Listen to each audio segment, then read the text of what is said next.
Tes. Assalamualaikum warahmatullahi Swastiastu, Namo Buddhaya, Salam Kebajikan. Perkenalkan nama saya Dewi Satyamdana dengan NIM 1123029 dari kelas Kencil. Dan pada video kali ini saya akan menjelaskan mengenai TRIS dalam struktur data. Nah, apa saja yang akan menjadi pembahasan pada video saya kali ini yaitu adalah penjelasan mengenai TRIS dari definisi dan properti. Terus ada tree entity atau abstract data type, computing depth, dan height. Ada juga mempelajari tentang binary trips, implementasi trees, trees menggunakan linked list dan juga array, dan tree traversal algorithm.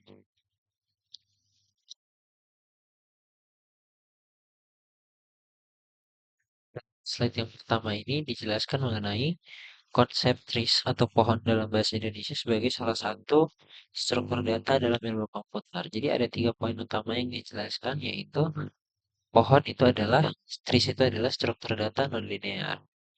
Berbeda dengan array dan linked list yang datanya tersusun secara berurutan atau linear, pohon memiliki hubungan antar data yang lebih kompleks, mirip cabang-cabang pohon. Nah, trees juga menyediakan algoritma yang lebih cepat untuk pencarian atau pengambilan data dibandingkan dengan struktur data linear seperti array atau linked list. Karena sifatnya yang non-linear, struktur dan terstruktur secara hierarkis, pohon seringkali lebih efisien untuk operasi-operasi tertentu, terutama pencarian dan pengambilan data dibandingkan array atau linked list ketika jumlah data yang sangat besar. TRIS juga menyediakan organisasi data alami yang secara inherent bersifat hierarkis. Yang berarti, pohon itu sangat cocok untuk mengimplementasikan data yang memiliki hubungan induk atau atasan bawahan seperti silsilah keluarga, struktur organisasi, sistem file di komputer, atau bahkan struktur folder. Gambar sebelah kanan itu adalah struktur keturunan Abraham yang merupakan contoh visual yang sempurna untuk menunjukkan bagaimana trees itu memodelkan hubungan hierarkis yang sangat baik.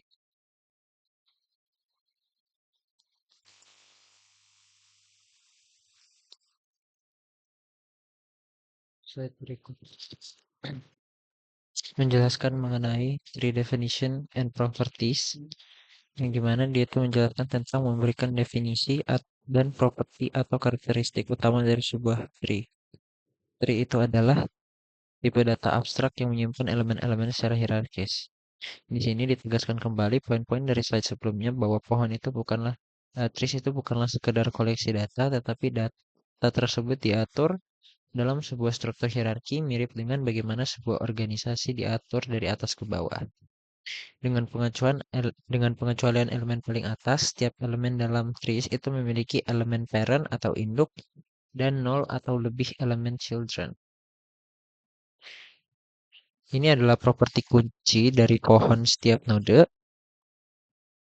memiliki satu induk yang berada di atas dalam hierarki. Satu-satunya pengecualian adalah elemen yang paling atas yang tidak memiliki induk. Selain itu, setiap node bisa memiliki 0, 1, dan lebih banyak anak yang berada di bawahnya. Kemudian, elemen paling atas dari trees itu disebut root atau akar dari pohon. Elemen root adalah titik awal dari pohon. Ini adalah satu-satunya elemen yang tidak memiliki parent. Dalam gambar itu contohnya adalah elektronik Arius. Yang ini itu adalah rootnya.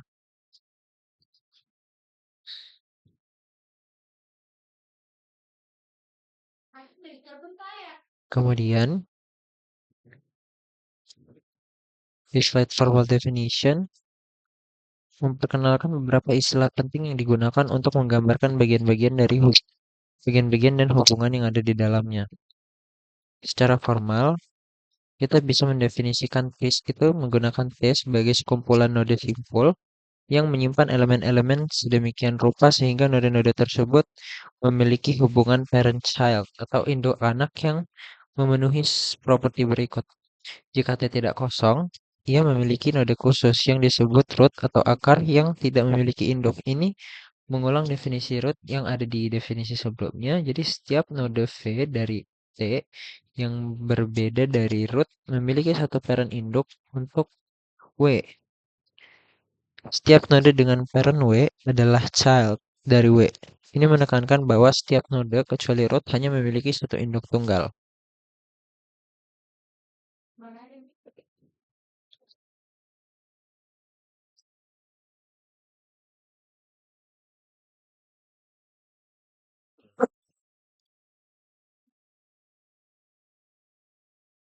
Nah, terus perlu dicatat juga kalau tree itu bisa saja kosong. Menurut definisi kita, sebuah tree itu bisa kosong, artinya ia tidak memiliki node apapun. Konvensi ini juga memungkinkan kita untuk mendefinisikan pohon secara rekursif. Misalnya, tree adalah root ditambah pohon-pohon yang akarnya adalah anak-anak dari root.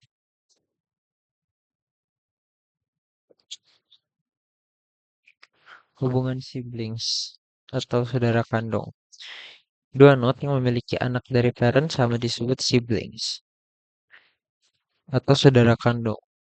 Contohnya adalah silsilah keluarga. Anak-anak dari orang tua yang sama adalah saudara kandung.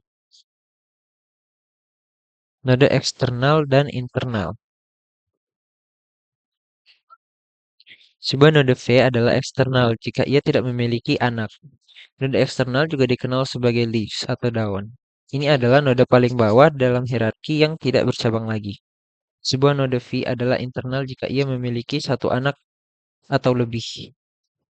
Terus ada juga hubungan ancestor atau leluhur dan descendant atau keturunan.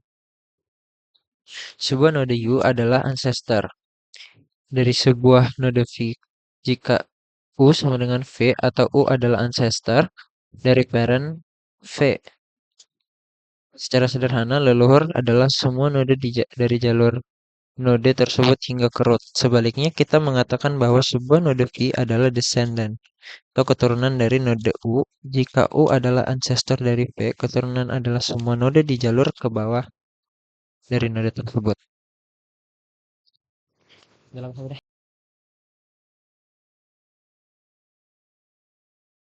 slide berikutnya,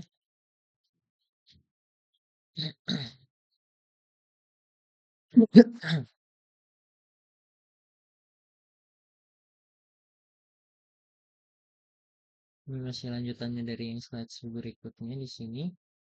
Melanjutkan definisi formal atau formal definition, memperkenalkan konsep seperti age atau tepi, path, dan order tree. Jadi age itu kalau dalam bahasa Indonesia artinya sisi atau tepi. Jadi sebuah age dari tree itu adalah pasangan node U dan V. Sedemikian rupa sehingga U adalah parent dan dari V. U itu adalah parent dari V dan sebaliknya. Secara sederhana, edge itu adalah garis atau koneksi yang menghubungkan dua node, menunjukkan hubungan parent-child di antara mereka. Kemudian ada yang namanya path atau jalur.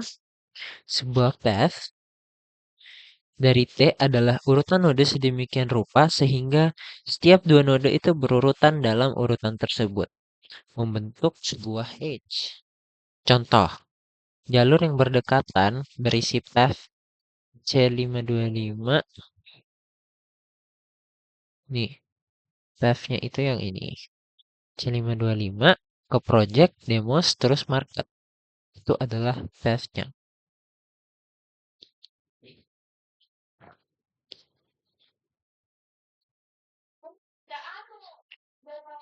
Path itu adalah urutan node dari satu node ke yang node yang lainnya melalui edge yang saling terhubung. Misalnya, dalam struktur directory file komputer, gambar yang ada di kanan yang tadi itu, jalur dari C525 ke market itu melewati project dan demos. Terus ada juga order tree atau pohon terurut. Sebuah pohon disebut order tree jika ada urutan linear yang bermakna di antara anak-anak dari setiap node. Ini berarti untuk setiap parent, anak-anak memiliki urutan tertentu. Misalnya, anak pertama, anak kedua, dan seterusnya. Ini penting dalam beberapa aplikasi di mana urutan anak-anak itu memiliki makna seperti bab-bab dalam buku.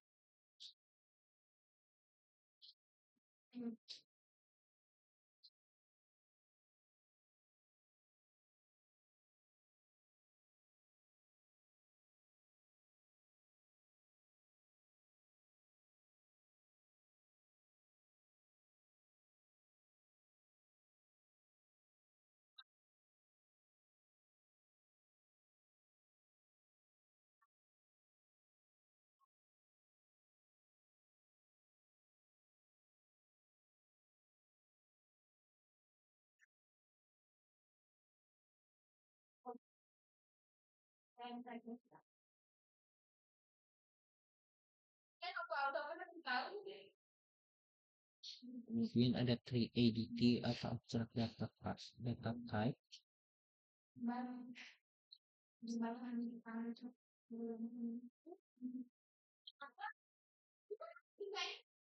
Jadi di sini dikenalkan mengenai abstrak data type dari sebuah tree. Di sini didefinisikan operasi-operasi dasar yang dapat dilakukan pada sebuah tree tanpa peduli bagaimana tree-nya itu diimplementasikan secara internal.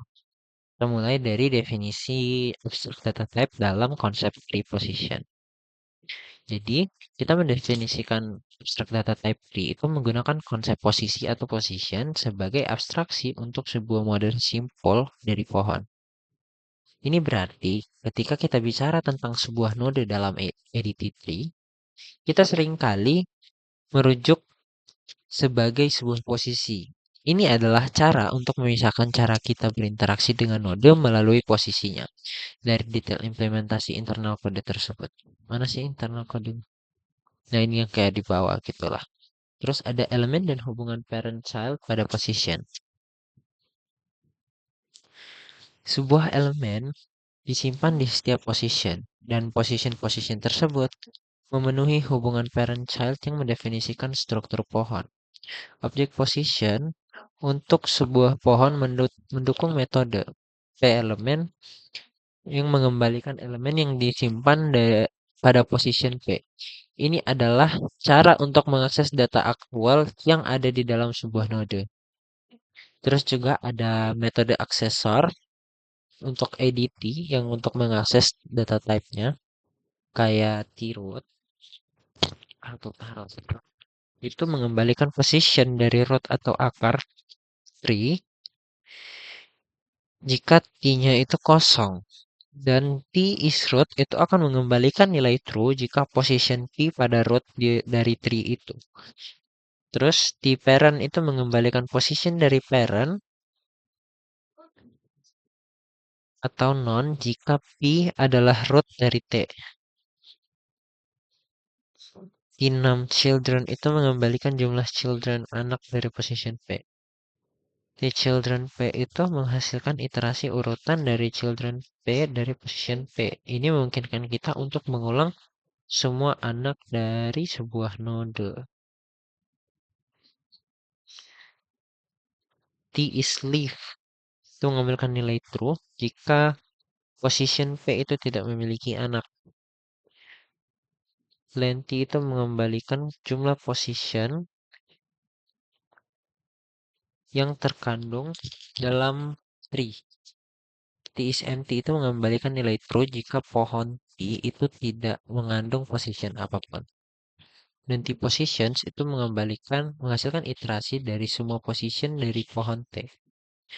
Terus iter T itu akan menghasilkan iterasi dari semua elemen yang disimpan di dalam position T. Mengulang semua data aktual dalam pohon.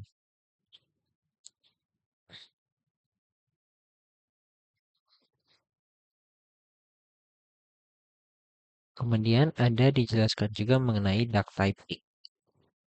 Duck typing itu sebuah filosofi atau gaya pemrograman yang umum ditemukan pada bahasa pemrograman dinamis seperti Python, Ruby, dan juga JavaScript. Definisi duck typing itu adalah cara pemrograman di mana sebuah objek yang dilewatkan ke dalam fungsi atau metode mendukung semua tanda tangan metode dan atribut yang diharapkan dari objek tersebut saat runtime.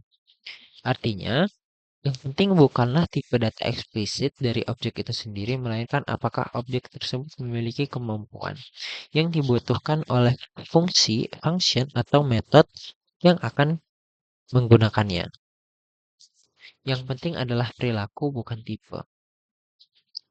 Tipe objek itu sendiri tidak penting. Sebaliknya, objek tersebut harus mendukung semua metode atau atribut yang dipanggil padanya. Karena alasan ini, duck typing kadang-kadang dipandang sebagai cara berpikir dari sistem tipe.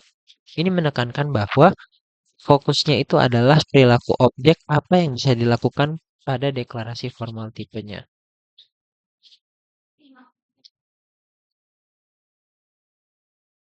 Kemudian itu tidak adanya deklarasi tipe argumen. Dalam duck typing, kita tidak mendeklarasikan tipe argumen dalam prototipe fungsi atau metode. Ini menyeratkan bahwa compiler tidak dapat melakukan pemeriksaan tipe pada waktu kompilasi. Yang benar-benar penting adalah apakah objek itu memiliki metode atau atribut tertentu saat runtime.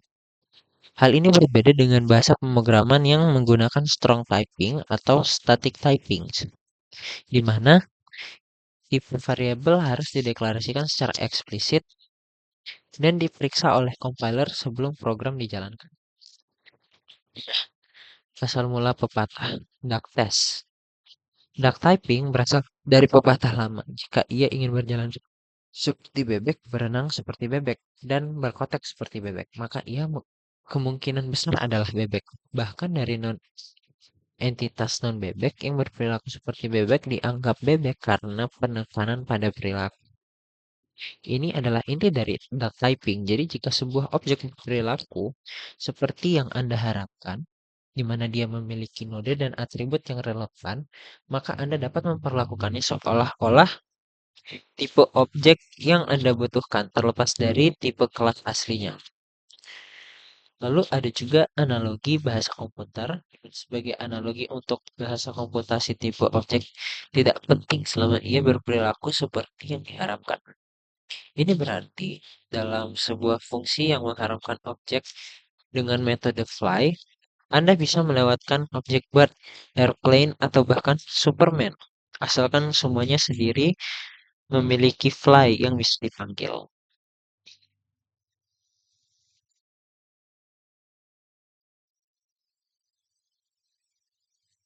Setelah type, divisi lanjutan yang tadi.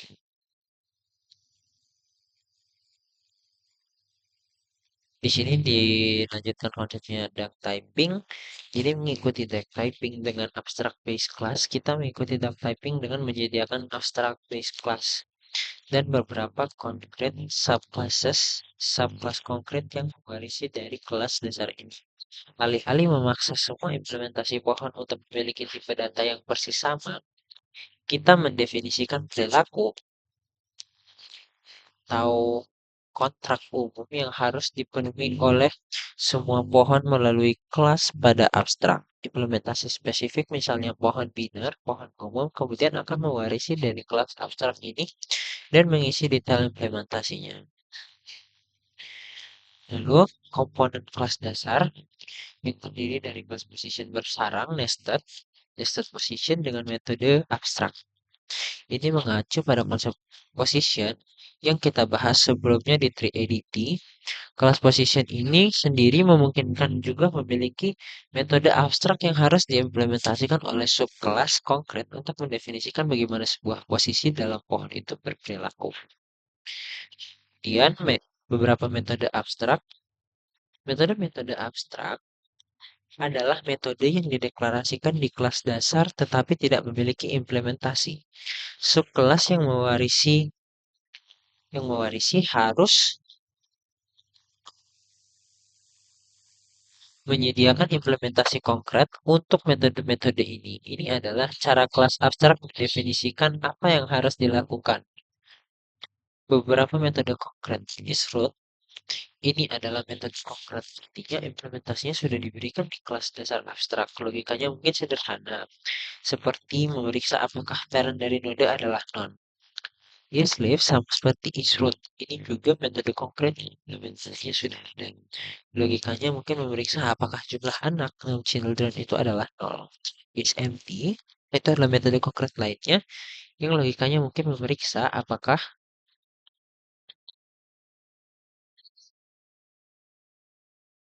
root dari pohon adalah non. Metode-metode ini bisa menjadi konkret karena logikanya umum secara semua jenis pohon terlepas dari bagaimana mereka menyimpan node-node secara internal. Terakhir, tidak ada inisialisasi langsung. Ya, langsung dari kelas dasar abstrak yang dibuat untuk abstract base class. Ini properti kunci dari kelas abstrak. Anda tidak bisa langsung membuat objek dari kelas abstrak. Anda harus membuat objek dari subkelas konkret yang mewarisi dari kelas abstrak tersebut dan menyediakan semua implementasi metode abstrak yang hilang. Kelas abstrak yang hanya berfungsi sebagai blueprint atau kerangka kerja.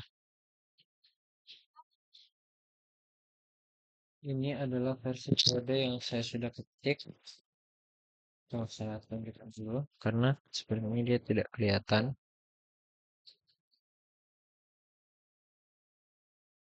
Saya akan coba jelaskan. Dimulai dari tentu saja kita membuat sebuah kelas pohon atau tree. Kita buat nested class, di dalamnya ada kelas yang menunjukkan position dengan function elemen. Isinya itu adalah self. Dia akan memberikan nilai error. Nah ya, kurang lebih seperti ini. Kembali saja ke kodenya.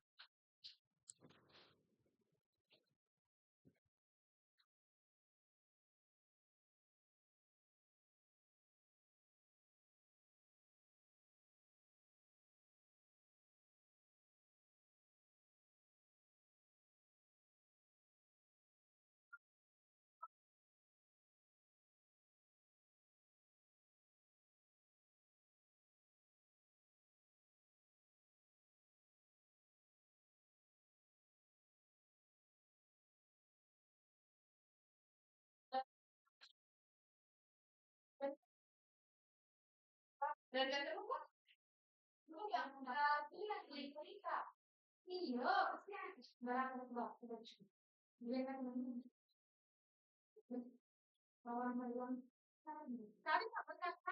kemudian menggunakan computing depth atau kedalaman dari sebuah node dalam struktur data. Misalkan P itu adalah posisi dari sebuah node, sebuah pohon. Kedalaman depth dari P itu adalah jumlah leluhur atau ancestor dari P, tidak termasuk P itu sendiri. Contohnya, jika Anda berada di sebuah node, kedalaman adalah berapa banyak level di atas Anda, terus mana nih? Sampai ke akar tanpa menghitung node Anda sendiri. Nah, kemudian depth atau kedalaman dari akar, depth root dari sebuah tree itu adalah nol karena root tidak memiliki ancestor. Node paling atas atau root itu selalu memiliki kedalaman nol karena tidak ada node di atasnya. Definisi rekursif dari sebuah depth. Kedalaman dari P juga dapat didefinisikan secara rekursif sebagai berikut. Jika P adalah root, maka kedalaman P adalah nol. Ini adalah kasus dasar untuk rekursif. Dan jika kedalaman P adalah 1 ditambah dari kedalaman parent,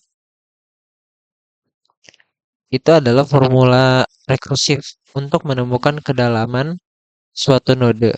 Anda cukup mencari kedalaman induknya dan menambahkan 1.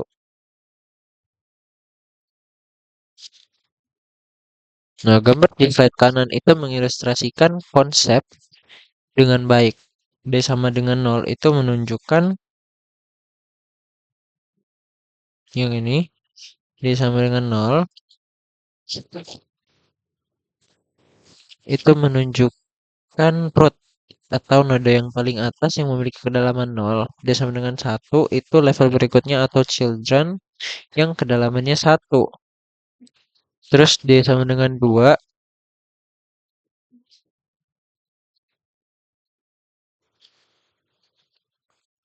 itu anak-anak dari node dengan kedalaman 1 yang memiliki kedalaman 2. Jadi untuk setiap node non-root,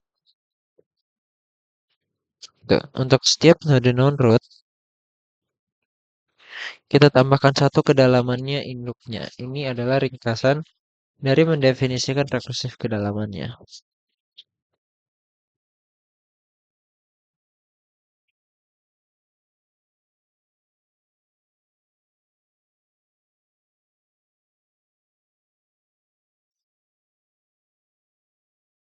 Slide ini melanjutkan pembahasan yang tadi. Jadi di gambar kiri itu dijelaskan mengenai codingan implementasi function. Jadi kalau misalnya depth self B, atau kita langsung masuk saja ke kodenya.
Baru 5 halaman sih.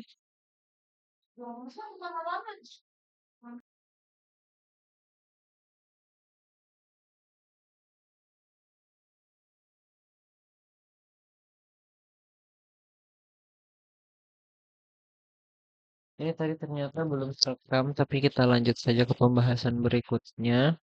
Tadi saya sempat menjelaskan mengenai waktu eksekusi pada TDP dan eh, kasus terboroknya. Dan juga di sini dijelaskan tentang pohon yang seimbang dan tidak seimbang, seperti yang kita bilang tadi. Yang seimbang itu semuanya punya anak kan, children, gitu kan. Sekarang kita masuk ke sini ke computing height.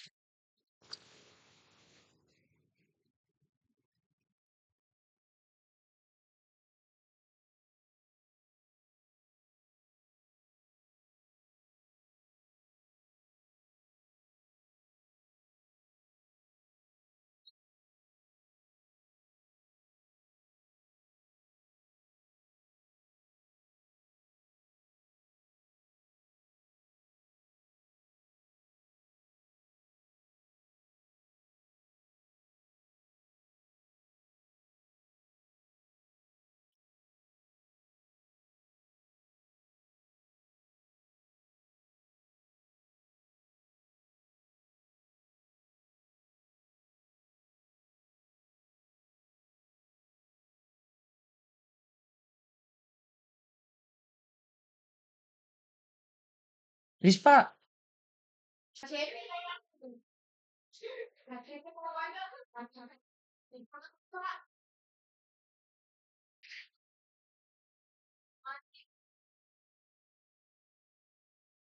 di sini dijelaskan juga definisi recursive syndicate dari sebuah position P dalam pohon T. Jika P adalah leaf atau daun, yaitu tidak memiliki anak, maka tinggi P adalah nol.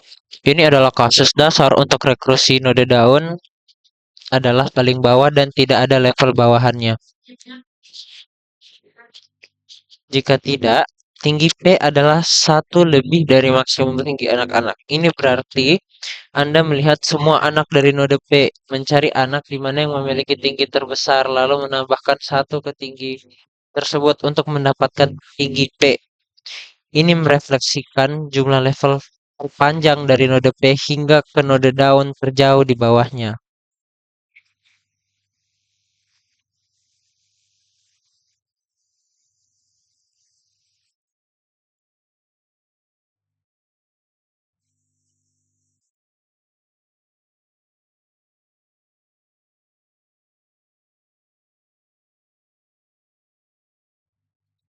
Adalah melihat semua anak dari node P, mencari anak mana yang memiliki tinggi terbesar, lalu menambahkan satu tinggi ke tinggi tersebut untuk mendapatkan tinggi P.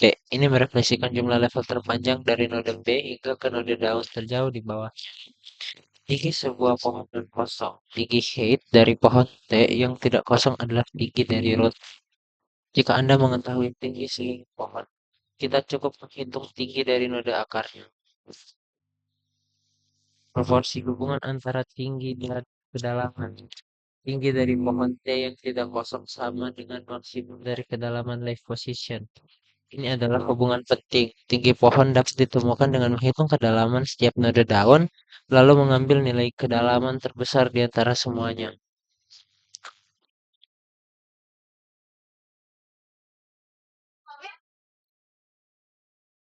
Ini gitulah penjelasannya. Ini kan musim. Jadi ini yang paling dalam.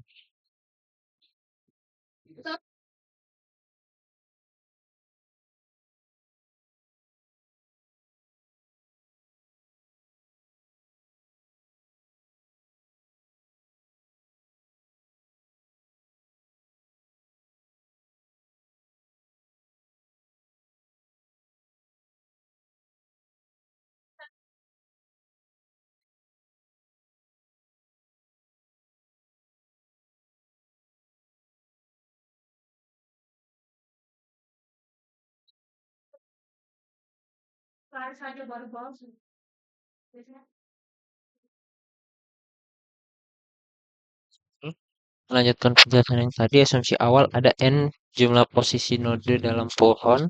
Kita asumsikan ada L posisi daun dalam left. Waktu komputasi, itu ada rumusnya ini O dalam kurung N tambah sigma P sigma L dalam kurung BP tambah satu. Penjelasannya bagaimana? O ke N di awal mungkin mengacu pada traversal awal seluruh node pohon untuk mengidentifikasi mana yang merupakan daun, misalnya self position. Sigma P sigma L dp plus 1 itu adalah penjumlahan waktu yang dihabiskan untuk memanggil fungsi dp untuk setiap posisi daun p titik d underscore p tambah 1 adalah kompleksitas waktu dari satu panggilan dp. Setiap panggilan ke fungsi dp.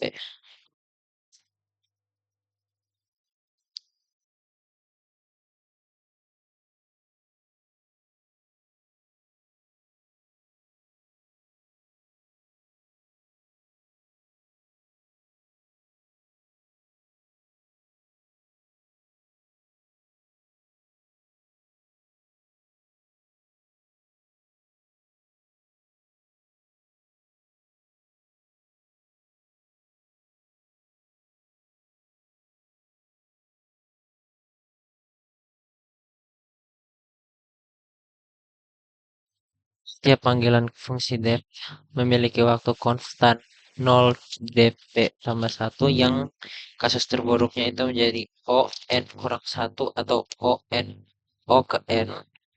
Veloksitas waktu jika node berada pada kedalaman maksimum yaitu n kurang 1 dalam pohon linear ini mengulangi poin dari set sebelumnya dp membutuhkan waktu sebanding dengan kedalaman.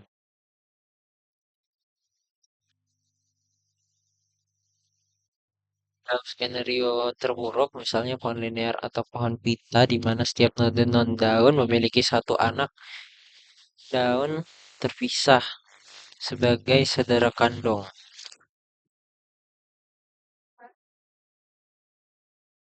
Tuhan, saya bisa jelaskan slide ini sudah kuat.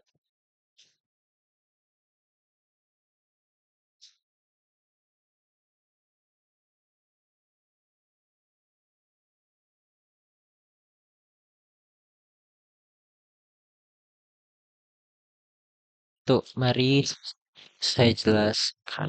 Slide ini memberikan dua contoh kasus spesifik untuk mengilustrasikan mengapa kompleksitas waktu height adalah O ke N kuadrat bukan hanya secara teoritis tetapi dengan angka konkret. Di sini mungkin menunjuk pada biaya komputasi untuk memperoleh node ke I atau dalam konteks ini lebih tepatnya dengan jumlah panggilan dep atau operasi yang terlibat untuk setiap node yang dilalui dalam hitungan. Kasus N kurang 5 L sama dengan 3 pohon cukup simpel. Pohon ini memiliki 5 node dan 3 node daun. Ini adalah pohon yang relatif seimbang. Hitungan biaya nada akar memiliki C1 sama dengan 1 mungkin biaya untuk mengidentifikasi root.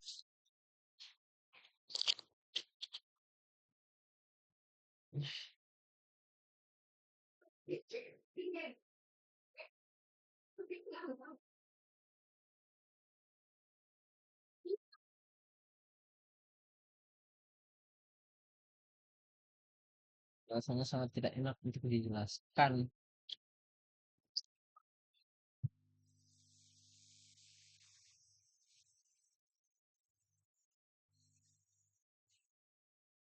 Slide ini memperkenalkan implementasi kedua untuk menghitung tinggi pohon yaitu height 2 untuk yang jauh lebih efisien dibandingkan height 1. Height 2 menyediakan kinerja kasus terburuk OKN linear. Ini adalah klaim utama dari slide ini yang menunjukkan peningkatan signifikan dibandingkan height 1 yang OKN kuadrat.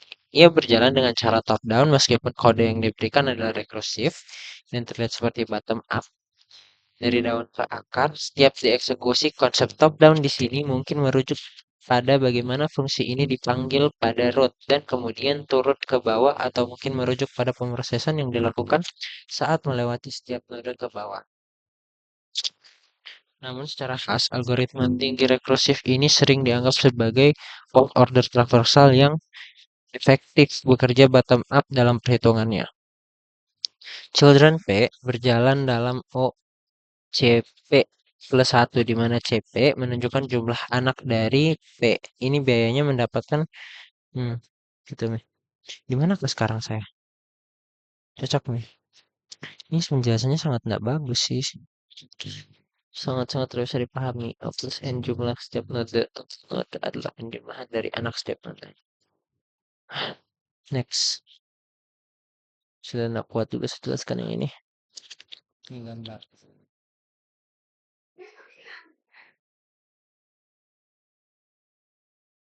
Slide ini secara visual mengilustrasi proporsi yang dibahas pada slide sebelumnya, yaitu bahwa total jumlah anak dari semua node dalam sebuah pohon n kurang 1, di mana n adalah jumlah total node dalam pohon. N sama dengan 5.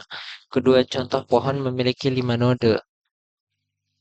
Total number of children in the tree. Ini menunjukkan bahwa untuk kedua pohon dengan 5 node, total jumlah dari anak semua pohon node adalah 4. Ini mendukung proporsi sigma BCP sama dengan N kurang 1 karena 5 kurang 4 kurang 5 kurang 1 sama dengan 4. Lebih kayak gitu, terus kita masuk. Oh, ini kesimpulannya. Kesimpulannya meskipun memiliki struktur yang sangat berbeda, satu relatif seimbang, satu linear. Sama-sama memiliki 5 node dan menunjukkan bahwa total jumlah anak atau age adalah 4. Ini adalah ilustrasi visual yang kuat untuk proporsi bahwa total age atau total anak dalam sebuah pohon dengan n node selalu n kurang 1. Proporsi ini sangat penting dalam analisis kompleksitas waktu algoritma pohon karena membantu menyederhanakan perhitungan total operasi.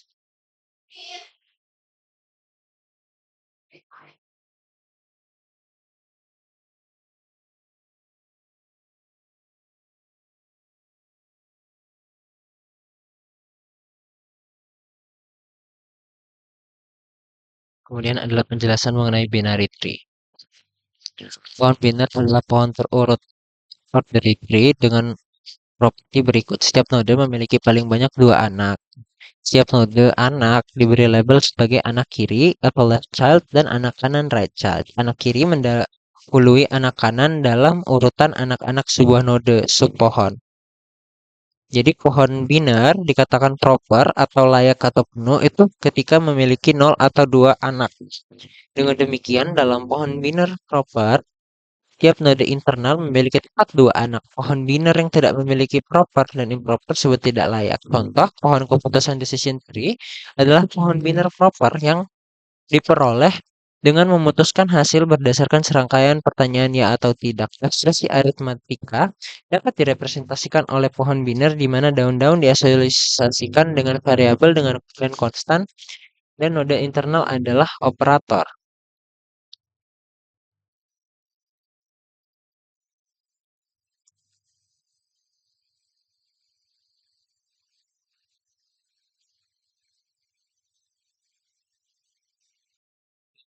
Setelah penjelasan mengenai pohon-pohon ini, kalau kita lihat pada pohon keputusan yang ada di kiri atau decision tree itu memberikan nasihat investasi ini kan masuk dari sebuah pohon binar dan setiap kode ada sebuah pertanyaan ya atau tidak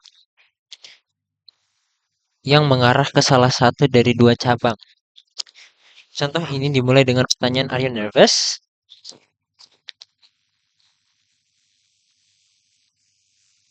Are you nervous? Yes. Terus kalau iya, dia akan saving account dan kalau no, will you need to access most of the money within next 5 years?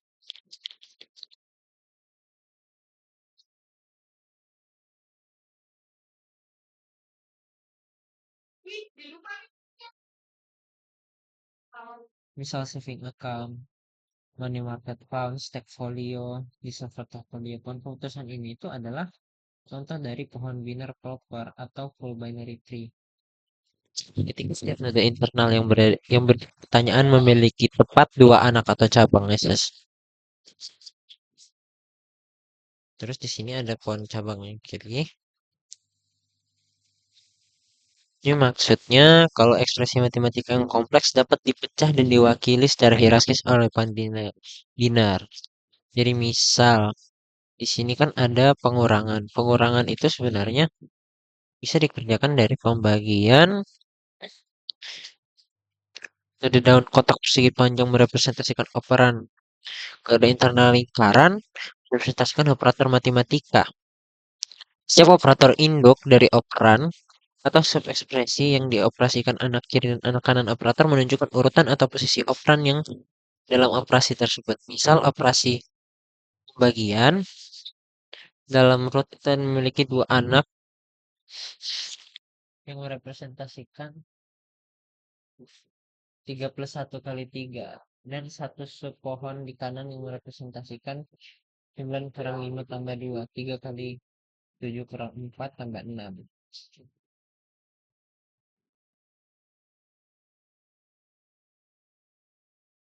Struktur ini memungkinkan evaluasi ekspresi yang teratur berdasarkan aturan prioritas operasi.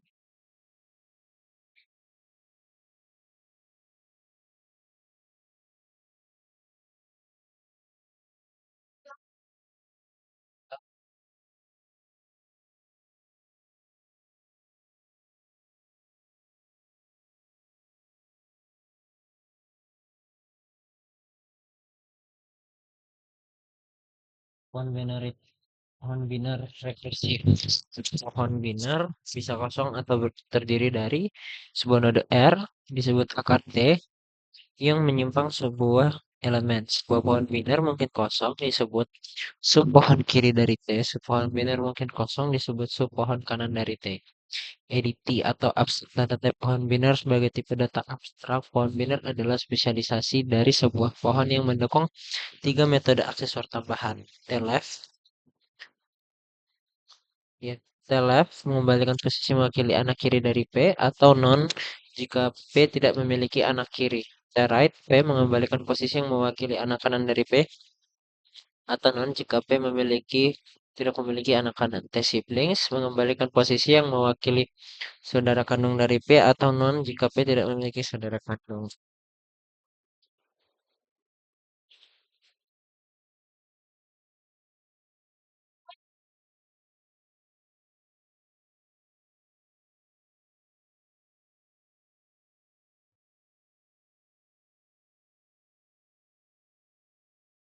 Implementasi kelas abstrak dari pohon binar. Kelas binarity masih tetap abstrak. Ini mewarisi semua properti dari kelas tree, misalnya parent, is leaf, root, dan lain-lain. Menyediakan dua deklarasi untuk dua metode abstrak baru, left P, right P. Menyediakan implementasi konkret untuk dua metode, sibling P dan children track. Di sini saya sudah buat kodenya.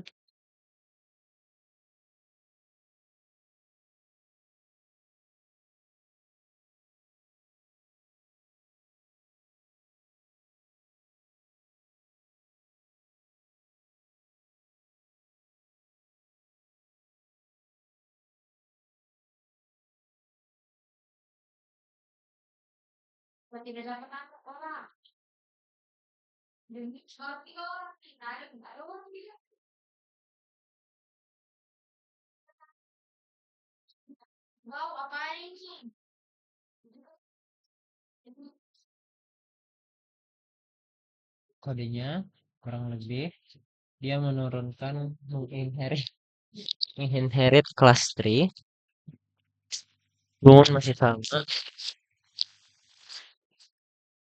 Jadi kurang lebih begini kodenya.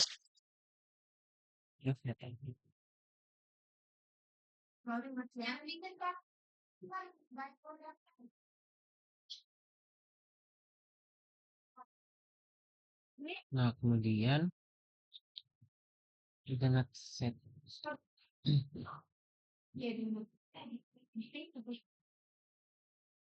kami menyebut kumpulan semua node dari pohon T ke dalam depth sama D sebagai level D dari T. Secara umum dia memiliki paling banyak dua pangkat D node.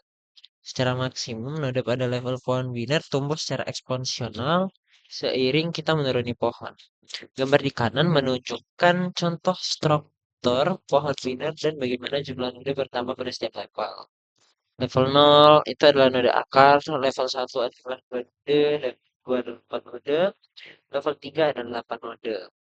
Gambar tersebut mengilustrasikan bahwa pada setiap level D jumlah maksimum node yang bisa ada dua pangkat D menunjukkan pertumbuhan eksponensial seiring dengan bertambahnya kedalaman level.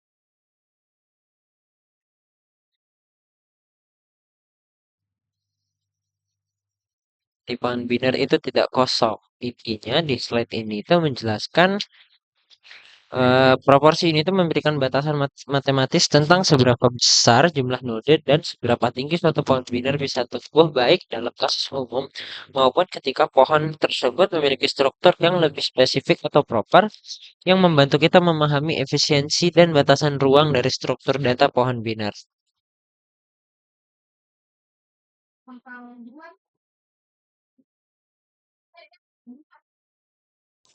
Pohon biner property yang tidak kosong dengan NE node eksternal dan NI node internal. Kita memiliki NE sama dengan NI plus 1. Justifikasi atau pembenaran, kita membuat dua tumpukan. Satu untuk node eksternal dan satu lagi untuk node internal. Kasus satu, jika T memiliki satu node V, maka V dimasukkan ke tumpukan eksternal dan tidak ada untuk node internal. Kasus 2, jika T memiliki lebih dari satu node, kita menghapus pasang satu node eksternal dan satu node internal. Setiap kalinya, pada akhirnya hanya akan tersisa satu node yang bersifat eksternal.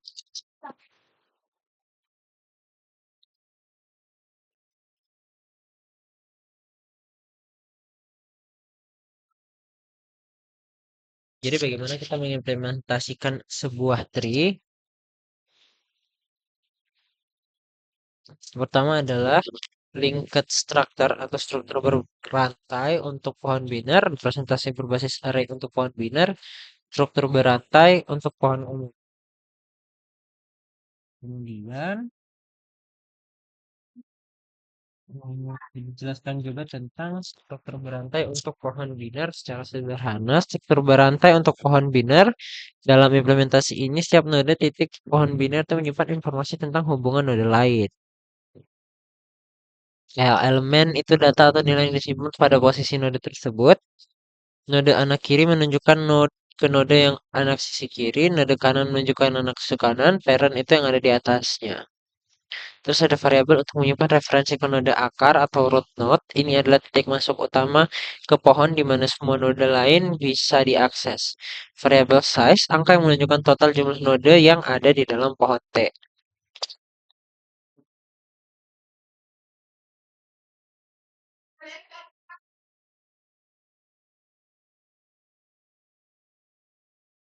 Oke, karena penyimpanan saya yang tidak cukup untuk menambahkan durasi lebih dari ini, saya mungkin akan tutup dengan ucapan terima kasih.